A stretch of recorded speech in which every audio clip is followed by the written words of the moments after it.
Good morning, Dr. Thomas. Yes, Mark. May I call you Marlin? Yes, please do. Okay. Well, I've often noticed that you have a very interesting ring on your right hand, and I'm wondering if you can tell us a little bit about that ring and why you wear it. Yes, it's called the ring of life, Yeah. and on the interior of this ring is the circle of life, and it represents all of the nations, and I descend from Cherokee, and this is it's a very important ring. It's got all of the symbols that represent the tribes. And for example, you'll see the turtle, and they have all of the symbols that represent the U.S., and it's very important to me. And I received this from a friend, that's a very good friend of mine, and so I cherish this, and that's part of my heritage that I'm proud of. Now, your family originated in the hills of eastern Kentucky, I think. That's correct. And that's where your Cherokee heritage comes from. Yes. Can you tell us a bit about that? I actually was born in Kentucky, but it's right where the three states intersect at Cumberland Gap. And we originally, all of my family came from originally in North Carolina, and that would be a lot of Scottish and Irish, which is primarily those that married into the Cherokee, and this is the Eastern Cherokee, and so you'll find that there's Cherokee in almost all of my great grandparents, and it's primarily the females. I have one great grandfather, but other than that, they were all females that married into the Irish mostly. Right. Now, when you were younger and you'd spent time growing up in southeastern Kentucky, Yes. Your family then moved to Michigan. That's correct. At age 10, my parents moved out of the coal mining area into Michigan, actually Monroe, Michigan, and there my father went into construction, and I went through all of my secondary education there, and from there I went into the Navy, Mm-hmm. and then came back and then earned all my degrees at the University of Michigan. Mm-hmm. So how old were you when you began to realize that you were good at mathematics and that you might follow a career along those lines? In the Navy, I sort of got more serious about education, and I had a lot of fun when I was in high school. Mm-hmm. And but the Navy was a good bridge. I was very fortunate that I found my way through. Mm-hmm. I was going to be an engineer. You were an enlisted man to begin with in the Yes. Navy, is that correct? That's correct. And what kind of things did you do? I was a radar technician, and I actually lived on an aircraft carrier for 4 years, and it was outstanding. It was very analytical, and it motivated me to continue on and work in air search radar. Mm-hmm. So that was my good fortune. It also kept me most of my time at sea, so I stayed out of trouble. Well, during that part of your life, the early part, when you were a young man, you were quite interested in athletics, I understand. Can you Yes. tell us some things about the athletic pursuits that you had? Well, I think during my era, most people I played football and ran track. I actually even played some basketball, and then I got interested in long distance running, and that carried throughout most of my life. I ended up as a master's runner. And you've still running today, or you've No, relegated yourself to the gym now, or? Pretty much. Yeah. You know, as they say, if you keep going, sooner or later you're going to crash and burn. And Now, I think you were also a boxer, is that correct? yes, I did. It was a lot of fun. I was in the Golden Gloves. I was pretty good with the left hook. I had to change weight to lightweight. People were 6 inches longer usually in my reach, and that became a real challenge. It was fun as long as I was beating someone, but it was not much of a consolation when you end up with sucking soup through a straw. Even though they tell you won, it stopped being fun. Now, when you were in the Navy as an enlisted man, you told me of a couple of your exploits. One was diving off of the ship into the water, is that right? Well, it took a little bit more time with the Navy before I stopped doing crazy things, but I actually I jumped off of the flight deck of the USS Forrestal. I had a bet that we wouldn't do it, but I actually jumped together from the flight deck at 72 feet. I was sorry. It took me 2 weeks before I got my hearing back, and so I stopped doing that. So when you left the Navy as an enlisted man, you went to the University of Michigan, is that correct? That's correct. And what was your bachelor's studies? Bachelor of Science in Engineering, and I went to the co-op program, the University of Michigan, Dearborn, and then into Ann Arbor. So in the co-op program, who did you work with? In the co-op program,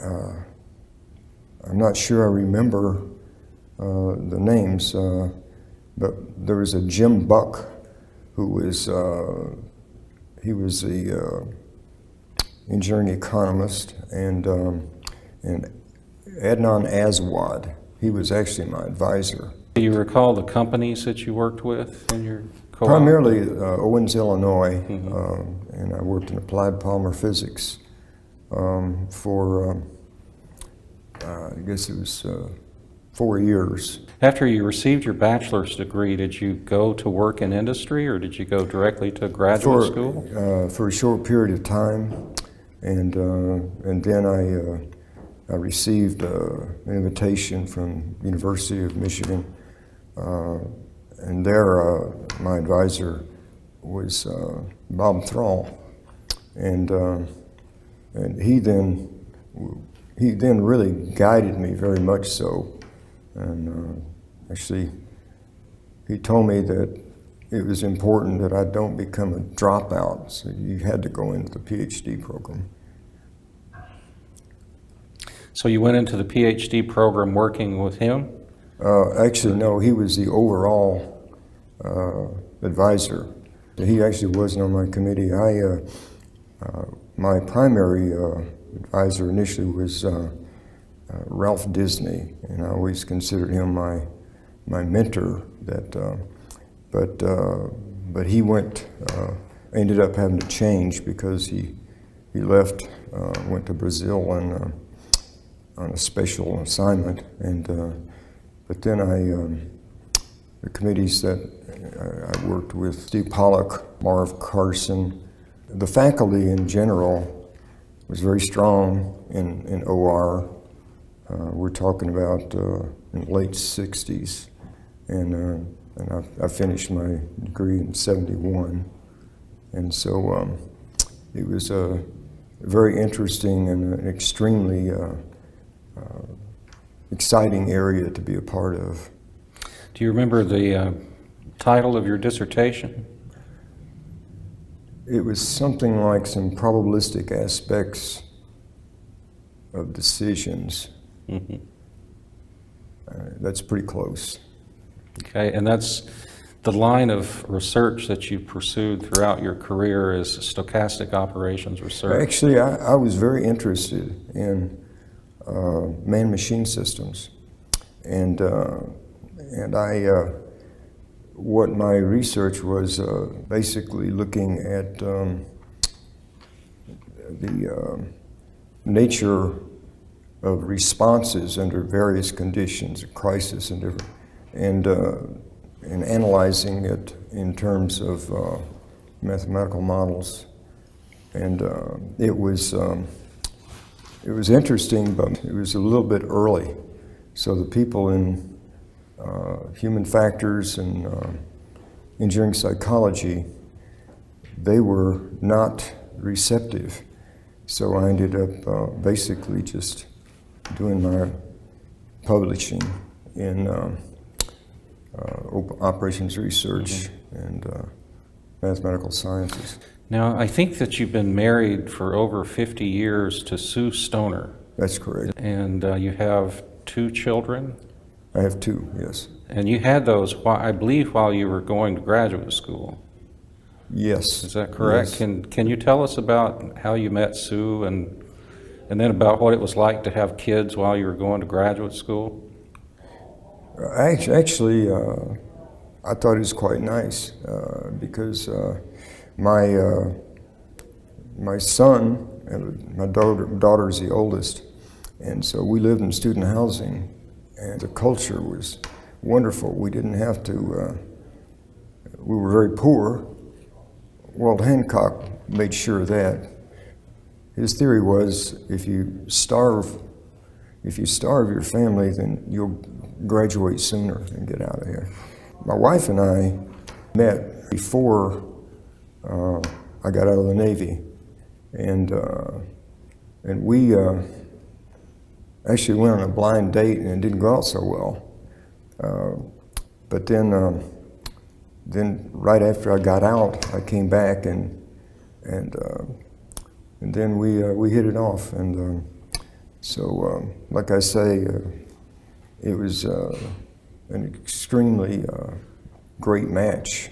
We're still together, and she's still my best friend. And so when you finished your PhD, I think you did some work with Chrysler at some point along in there. Can Yes. you tell us about your work with Chrysler?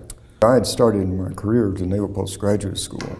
I was getting ready to leave, so I was invited to come to Chrysler and work on their reliability and warranty section. It was well known, and you almost had to file Chapter 11. And so I actually was assigned to work on that problem. And so I spent just under 2 years and as part of turning the system around for estimating and predicting reliability problems through the warranty analysis. It was a very, very great experience, very, very tough experience. Actually ended up knowing, not real well, of course, Lehigh, and later on at Lehigh University, and worked on his advisory committee. So you started a different career, and you had a parallel career that a lot of people don't know about in the Seabees. And Yes. Can you tell us something about how you became a commissioned officer and then the work that you did for many years? I think you only retired a few years ago. You rose to the rank of captain. Yes, Seabees is a very special organization. I couldn't get into the Seabees because they were closed. Actually, I was approached to come back. I hadn't been out of the Navy very long, and you have to be an engineer, and you have to want to do it. And so I came back, and and I was commissioned by direct commission, and it's a special arrangement, particularly for Seabees. So many people may not know what the Seabees are. Yeah, it's the Naval Construction Force, and a lot of people assume the Fighting Seabees was a John Wayne story. It's a small group of construction specialists that do special assignments all over the world. We work mostly with the Marine Corps, actually. They do good things, and they also have a good reputation. And you served in the first Iraqi war? Yes. Can you tell us something about how your operations research and industrial engineering background helped you in those kinds of assignments? I actually got interested in research when I was enlisted, working in an aircraft carrier, and they got a new air search radar. And one of the things you have to do is you have to troubleshoot the system and go out and find out the accuracy is from getting radar targets. And I noticed there was a lot of fading, which we all know the concept, and everybody that's a radar knew how to. But I was just talking to one of the officers, and I said, I'll bet you could actually travel all the way to the full range undetected with a radar because of the fading zones. And one thing led to another, and this officer, he talked to the commander, and said, we'll find out. So we ran a series of experiments. We went out 300 miles and ran these scenarios with patterns. And we had the altitude, and so 2 out of the 5 actually were successfully in hitting all of the radar patterns and going all the way through the undetected. And that concept of search and rescue, and I went to the Naval Postgraduate School, and so these were things that became of interest, military OR. So that really became the kickoff. Now, during this period after your graduation and through your military and academic career, you remembered your Native American heritage, and I think traveled to some reservations. Yes. Can you tell us about one of those? Well, actually, when I was a regimental commander, there was a terrible storm. The Seabees went out and basically rebuilt these small houses that the Indians lived in on the reservation. And this was over a period of a couple of years, I think, before they finally finished it. And they ended up having volunteers from other construction organizations with the Army, Air Force. And so when this was over, these were the Lakotas, and they had a big ceremony. And I was fortunate enough to represent the Navy with that, and that was it wasn't the only time. I'm also a member of the American Indian Science and Engineering Society, and I do periodically help them in making selections on with their scholarships.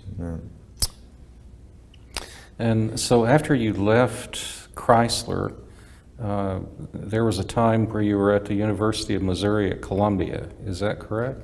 Yeah, I moved around quite a bit. Yeah. And, some people used to say, well, can't keep a job, and I always like to think I could get a lot of jobs, but yeah, I was at the University of Missouri for actually 3 years, and in fact, my daughter still lives there in Columbia. But then I went into to start a manufacturing center at Cleveland State University, and it ended up being a very important opportunity for me because we became part of the manufacturing center, and we were one of 3 organizations that made up what's called CAMP. That's the Cleveland Area Manufacturing Center. That I think it was about 10 years, and then from there I worked through NSF to get the award, and then I ended up going to the National Science Foundation, and then from there I spent as a department chair, and I ended up spending 3 tours of department chair at Cleveland State, Lehigh University, and Purdue, and each one was unique. But like one of my old friends, Jim Barony, said, you know, there are people that spent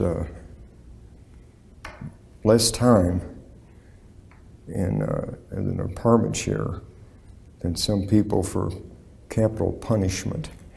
And I always thought about that, because there was a good analogy in being an apartment chair and serving time.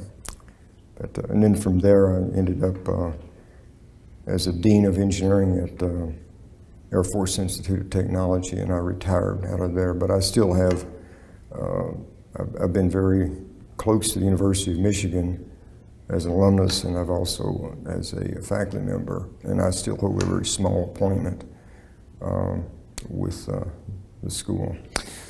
Can you tell us why starting that manufacturing center at Cleveland State was important to you? Well, actually, Cleveland State is a city school, and most everyone was a first-generation college student, and we really needed to help boost the economy up. The needs for areas like quality, manufacturing, manufacturability, we were not big enough. But when you combine it with Case Western Reserve and one of the largest community colleges, then they formed a great opportunity. And then the industries got involved, whereas before they finally recognized to make more advances, everybody has to invest. And so through awards with the National Science Foundation, it became a good turnaround. And it was one of those feel-good opportunities. Mm-hmm. So it was a great career move for me. Mm-hmm. Why is manufacturing important to you? Well, you know, as many other people say, farming is extremely important, and manufacturing is extremely important. That's where you actually create wealth. And we have to get more and more effective in utilizing more ways that we can generate the wealth. Healthcare obviously is very important, but you have to have some way of making the wealth, and that's why it's important. Mm-hmm. So during this time, you continued your work in Markov Chains and also in warranty and reliability. Yes. Can you tell us about, for example, your work with Markov Chains? Well, actually, most of the Markov chain modeling is approximations. It is the best way to represent the dynamic systems that accounts for changes. And Markov chain is actually a structure, and it is the structure that is most understood and can be applied to simulate all kinds of dynamics. And I got interested specifically in how you can find ways of finding subsets of the system so that you can incorporate them. So when you were at NSF, what things did you try to accomplish for the profession and for operations researchers? Well, you know, I've been fortunate to work with some of the neatest people. And I was assigned to electrical engineering and systems theory. And I mean systems theory, very, very theoretical. And then meanwhile, down the hall, they were building the manufacturing directorate. And so I started working with them and ended up with a real tough political expectation, and I convinced people that operations research should be in manufacturing, and that's also where the money was, and a greater need for applications than theory, and so I, through the help of some George Nemhauser, was on the committee for NSF, but it was actually John White who came in to be the head of the directorate, and he was the one that helped move, and that made all the difference in the world and that was also at the right time for me to. You don't have to be gutsy if you're getting ready to leave. Mm-hmm. And after you left NSF, is that when you went to Lehigh? Yes, as a matter of fact, it is. So can you tell us what prompted you to go to Lehigh? Well, you know, Lehigh is a private school. And Lehigh was also one of the leaders in manufacturing, long before others. And they actually solicited me. And they, since I had been with Cleveland State, and I had the experience there of starting the center, it was a natural. And so I accepted the appointment, and then there again, Lehigh Coca.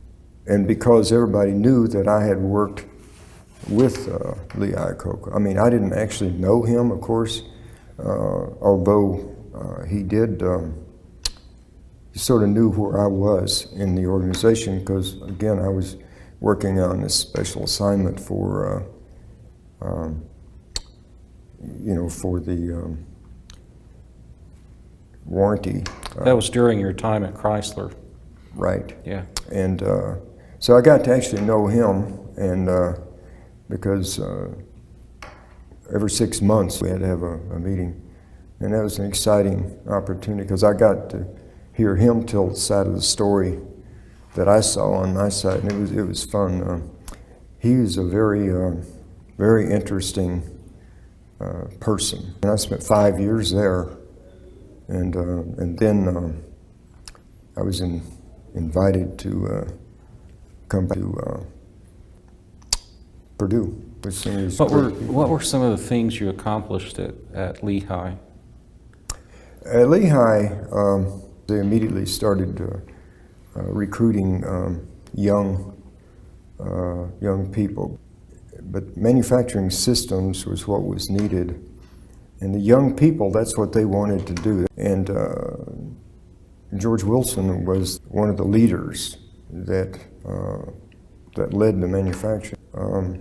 Then I worked with the young folks, and the focus, rather than being in manufacturing, it was switched to manufacturing logistics.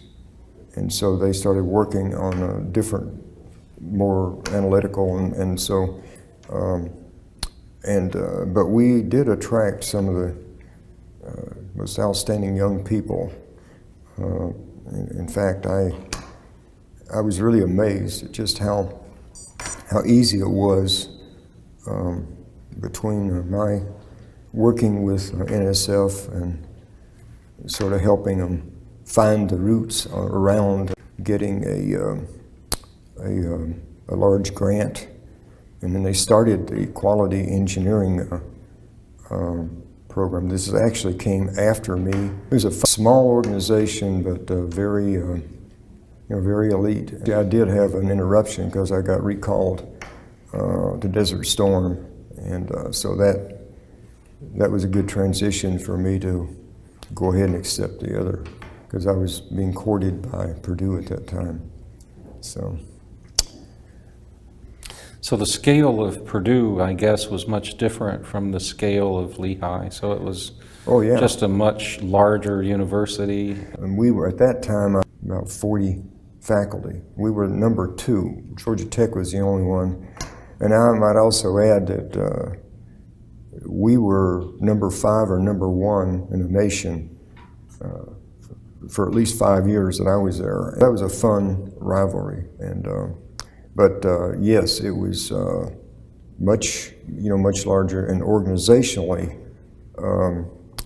there were some differences in terms of the governance of the state. And for example, at Lehigh, everything went through the dean, and whereas Purdue had heads, which was between a dean and a department chair.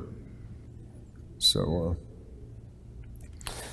one of the most interesting characters that I remember from my time at Purdue was Jim Barony. Yes. And I know you worked closely with Jim Barony. Can you tell us a little bit about your experiences with Jim? Oh my goodness. He was just, he was a legend there. And he had his own way of doing things. And he was one of the most dedicated people that I know. He passed away at age 80, but he was,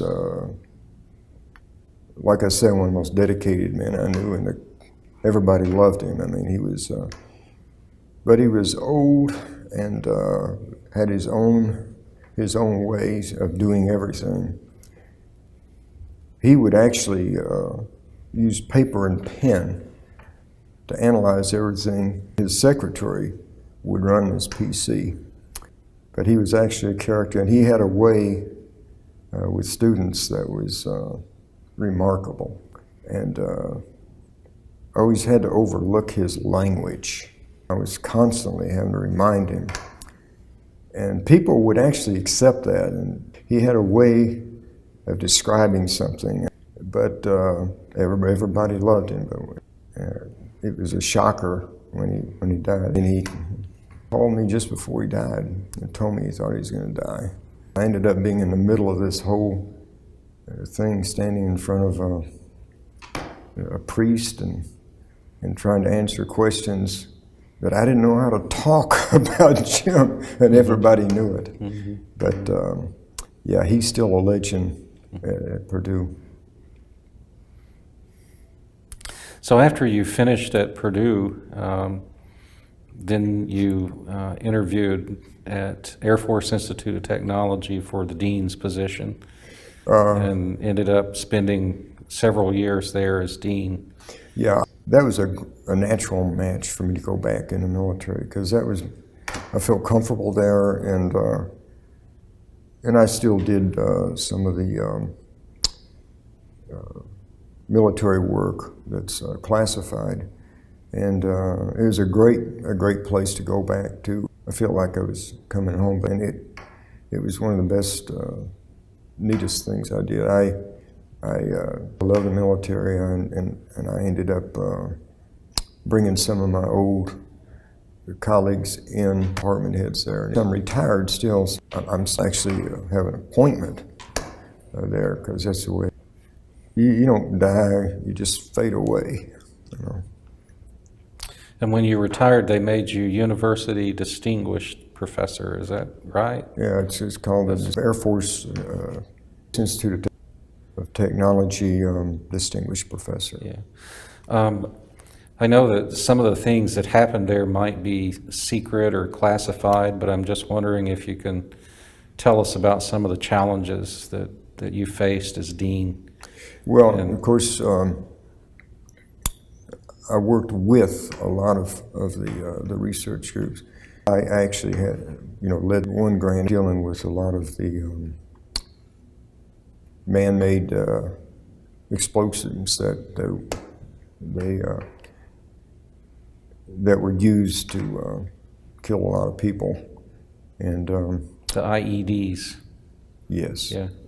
And I had several people that were into that, because Air Force Institute of Technology is a graduate school and major research center. It's big in scope in terms of what they do. We had all of the right people, and yes, it's highly classified. So they did some pretty fantastic things.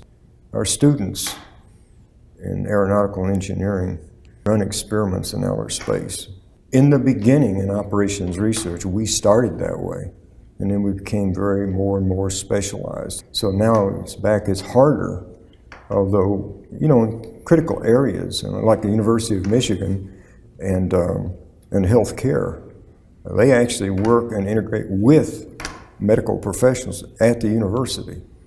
But it's taken a long time, and before that really happened. So we're progressing. But unfortunately, there's just a lot of things you can't tell about. So a great deal of your career has been dedicated to service.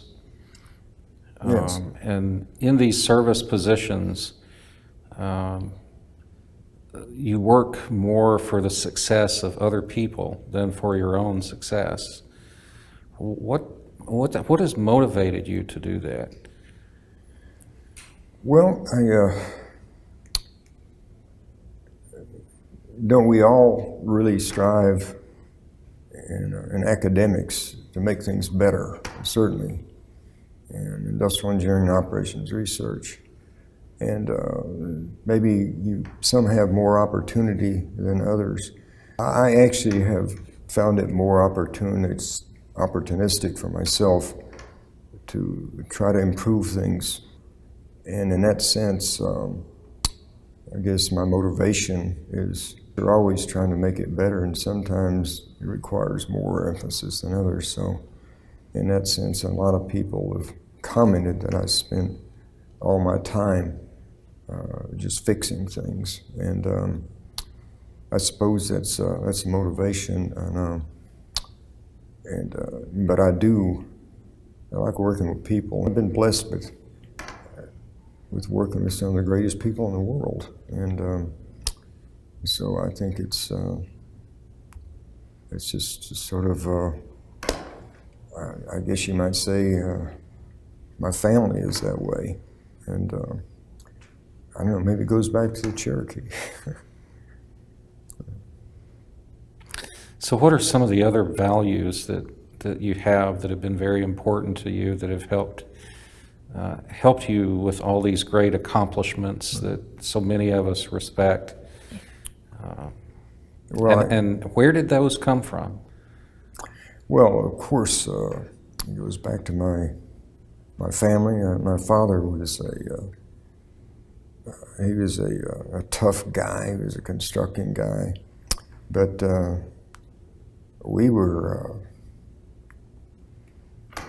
always respected and worked in conjunction with trying to. Honesty is very extremely important, and I think integrity, and I suppose that everybody feels that way, but I was always brought up that way, and I like to think that most of the people that I work with are they actually thrive on being able to help others. If you're in academics and you're working in research, if you are not interested in helping others and leading others, then you have to wonder, why are you here? And so I suppose, so I'm big on honesty and integrity.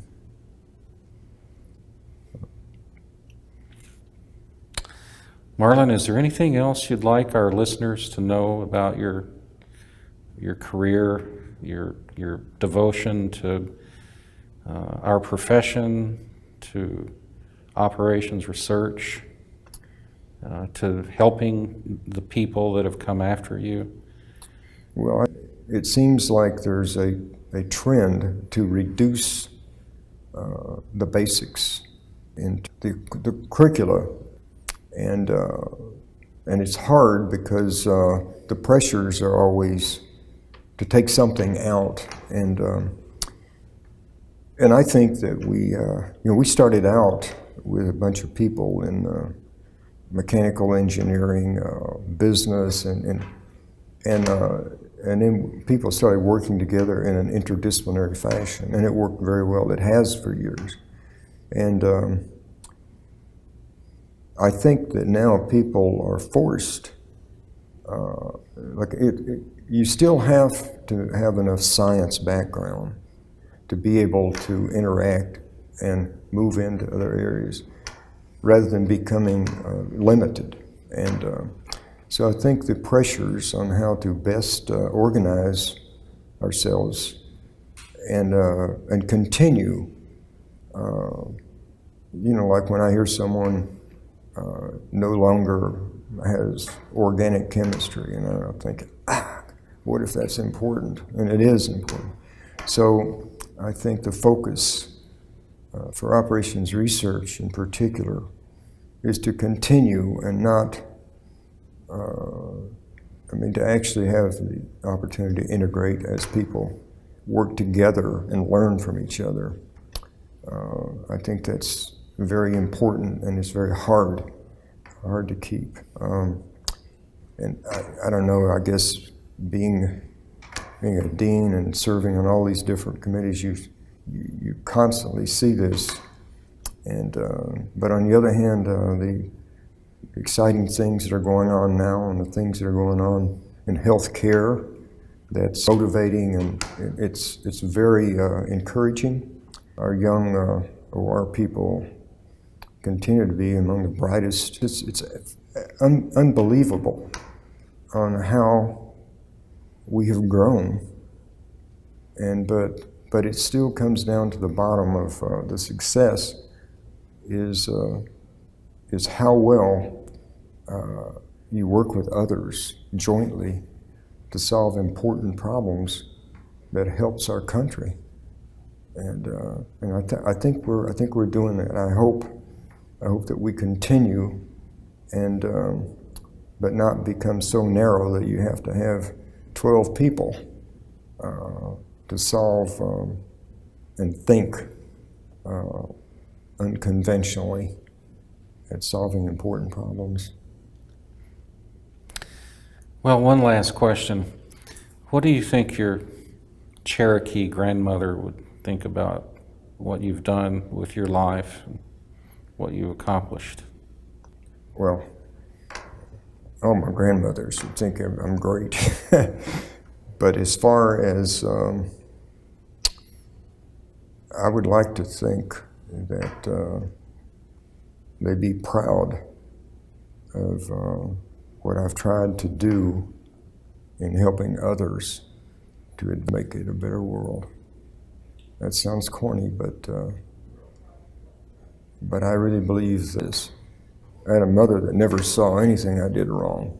And my dad now, he was a little tougher. I feel good about the respect that I've been given to people. Marlin, thank you very much.